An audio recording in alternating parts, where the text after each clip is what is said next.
Irmãos, graça e paz, mais uma vez estamos aqui, dando seguimento ao nosso estudo da palavra, e o nosso tema proposto, é o Deus da Bíblia. Hoje, nesse segundo dia dessa trilha que nós estamos fazendo com esse tema, quero convidar você a fazer essa caminhada de fé comigo e crescer um pouco mais no conhecimento a respeito de quem verdadeiramente é Deus e o que a Bíblia fala a respeito dele. A última vez, ou seja, o nosso primeiro momento dessa trilha, nós falamos sobre o Deus Criador, aquele que criou todas as coisas. E o nosso tema hoje é: o Deus da Bíblia é um Deus santo. E eu quero ler com você um texto muito importante da palavra que retrata isso, tá bom? Isaías, capítulo de número 6. Isaías, capítulo de número 6. Diz assim a palavra: No ano em que o rei Uzias morreu, eu vi o Senhor assentado num trono alto e exaltado, e a aba da sua veste enchia o templo. E acima dele estavam serafins, cada um deles tinha 6 asas, com 2 cobriam o rosto, com 2 cobriam os pés e com 2 voavam. E clamavam uns aos outros: Santo, Santo, Santo é o Senhor dos exércitos. A terra está cheia da sua glória. Louvado seja o Senhor nosso Deus. Uma experiência, muito marcante na vida do profeta, e que nessa experiência traz uma revelação muito forte a respeito de quem é Deus, Uma das coisas que Deus é também. E a Bíblia diz que Deus é Deus santo. Então eu queria começar falando a respeito da reverência que nós, como seres humanos, devemos ter diante de um Deus santo.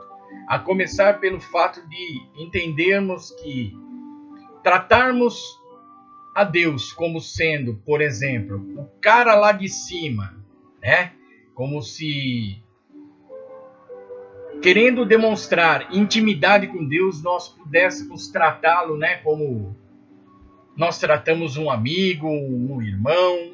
Amados, bem verdade é que Deus nos deu essa liberdade e nos chamou de filho, mas nós não podemos perder a coerência e o equilíbrio de entender uma coisa, querido. Deus é Deus e nós somos seres humanos. Há uma distância muito grande nisso. Ele é o Criador, nós somos suas criaturas. Apesar do seu amor, da sua liberdade, de ter se revelado a nós como um Deus que quer abençoar, que quer cuidar da nossa vida, nós precisamos tratá-lo com reverência. Não é assim que os homens tratam pessoas que estão acima de si. Por exemplo, como é que você trata um juiz, Não é de vossa excelência? Por que deveríamos nós chamar a Deus de o cara lá de cima? Não, querido. Ele é soberano, ele é o Senhor. E nós precisamos entender essa reverência. Olhamos a palavra de Deus, por exemplo, no livro de Apocalipse, e a gente percebe aqueles 24 anciãos se prostrando diante dele e adorando, de uma forma majestosa. E outra coisa, a gente viu essa experiência do profeta Isaías, quando ele relata, praticamente o momento da sua conversão, da sua clareza de quem verdadeiramente é Deus. Diz o texto que ele veio e tem uma visão de serafins acima de Deus. E o que esses serafins falavam, querido? Santo, Santo, Santo. 3 vezes santo. Deus é santo. É isso que eu quero tratar com você nessa hora. E devido à santidade de Deus, irmãos, tem um problema muito sério a ser tratado pela palavra de Deus, e esse assunto é tratado de uma forma esplêndida. Por conta da sua santidade, Deus não poderia ter um relacionamento direto com o ser humano, Por conta do pecado. Nós somos pecadores. E a palavra de Deus, ela diz ali, por exemplo, no livro de Isaías, capítulo 59, verso 2, que os nossos pecados fazem separação entre nós e o nosso Deus. Olha o que diz a palavra. Mas as vossas iniquidades fazem divisão entre vós e o vosso Deus, e os vossos pecados encobrem o seu rosto de vós, para que não vos ouça. Infelizmente, irmãos, todos nós somos pecadores. Tem um texto também no livro do profeta Isaías, né? Que diz de uma forma muito interessante. Eu esqueci de anotar o capítulo que é esse texto, mas ele diz assim, olha: o Senhor olhou desde os céus para os filhos dos homens, para ver se havia algum que tivesse entendimento e buscasse a Deus. Desviaram-se todos e juntamente se fizeram imundos. Não há quem faça o bem, não há um sequer. Todos nós, irmãos, somos pecadores. Não tem um que está qualificado para entrar na presença de Deus simplesmente pela sua natureza, pela sua forma de ser.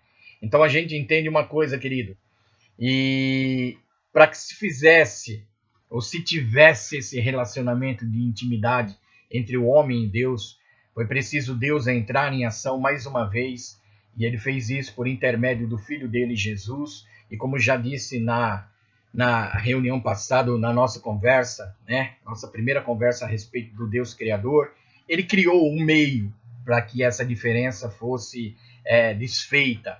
E ele envia o Filho dele, graças à morte expiatória de Jesus, nós temos os nossos pecados perdoados e recebemos acesso à presença de Deus. Jesus, sem sombra de dúvida, é o caminho, é a verdade e a vida, e ninguém vai ao Pai por intermédio dele. Interessante que Jesus deixou isso muito claro, irmãos. Não é José, não é Maria, não é Benedito, não é Manuel. Não há ninguém que possa conduzir o ser humano à presença do Pai, a não ser o Filho, Jesus Cristo. E entendemos, amado, que Deus estabeleceu esse meio no processo de redenção do ser humano, viu? Então Deus, ele é santo, Deus, ele é maravilhoso. A palavra fala, né, que a santidade de Deus, querido, a santidade de Deus muitas vezes é incompreensível. E foi justamente por conta desse impedimento de um pecador se relacionar com Deus que Jesus veio. Por conta dessas coisas, Jesus veio ao mundo. Jesus não veio ao mundo simplesmente para curar os enfermos. Jesus não veio ao mundo para mudar a sorte, tirar a opressão do ser humano por conta dos seus desafios, dos seus problemas diários. Não, Jesus não veio especificamente para isso. Jesus veio com um propósito: religar o homem caído à presença do Deus Santo, de seu Pai. Ele se torna o caminho. Ele teve uma morte expiatória, sendo que Jesus toma os nossos pecados, porque uma vez que o pecado ele é concebido, ele gera morte. Todos nós estávamos sujeitos à morte. E uma coisa que precisa ser bem clara é que morte não significa fim. O original da palavra morte quer dizer separação.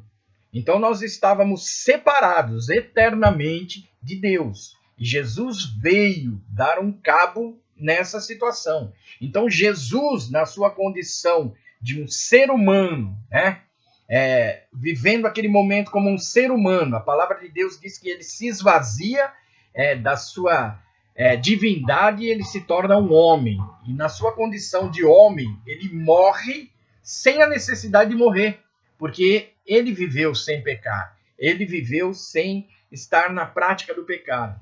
Por conta disso, ele leva sobre si o nosso castigo, né? Deus pega a condição de santidade de Jesus como um ser humano e uma morte indigna, injusta, e ele se apresenta como sendo o Cordeiro de Deus. Então Jesus, ele morre a nossa morte para que nós pudéssemos ter a vida dele. Isso é muito interessante, e através dessa morte expiatória, né, Jesus, ele pode perdoar os nossos pecados, ele nos torna limpo, como diz a palavra de Deus, somos perdoados e temos acesso àquele que é santo. Pedro, na sua primeira carta, no capítulo 1, verso 15, ele diz assim, olha: mas como é santo aquele que vos chamou, sede vós também santos em toda a vossa maneira de viver.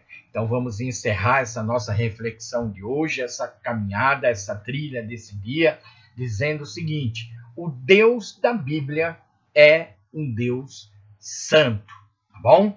Requer reverência e nós precisamos reconhecer a distância que há entre Deus e os homens no que diz respeito à natureza. Somos seres humanos, adotados como filhos de Deus por conta do sacrifício de Jesus Cristo. Que Deus abençoe tua vida e até a nossa próxima trilha, tá bom?